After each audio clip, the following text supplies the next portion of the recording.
2020an pandemia iritsi zen. Itxialdiak, alarma egoerak, etxeratze aginduak, pertsiana itxierak eta musukoak. Lehen olatua, bigarrena, hirugarrena. Donostiarron izaera lasaia, abegitsua, isila, geldiezina, solidarioa dela diote.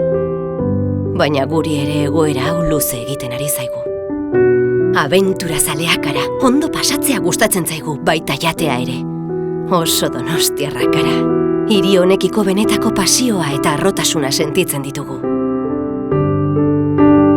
Baina nekatuta gaude.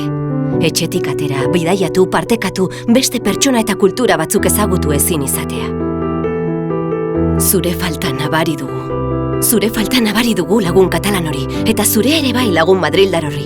Rastroan paseoan ibiltzea, eta la latinan aperitiboa hartzea, tibidabora igotzea, kalsota da on bat probatzea, sisplau! Zuen falta nabari dugu. Eta zure ere bai? Badaude senide sentitzen ditugun bi hiri ere, Bilbo eta Gasteiz.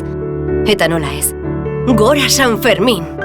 Zuen falta asko nabari dugu, eta animoz, itxaropenez betetako mezua, eta besarkada bat, musu bat eta etorkizunera begirako promesa bat bidali nahi dizkizuegu. Itzuliko gara, aterako gara hemendik. Atea irekitzen dutenean, hantxe izango gara, elkar ikusiko dugu.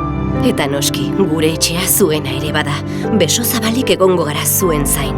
Badakizue, animo, eutsi goiari, gora, goazen! Zuen falta nabari dugu.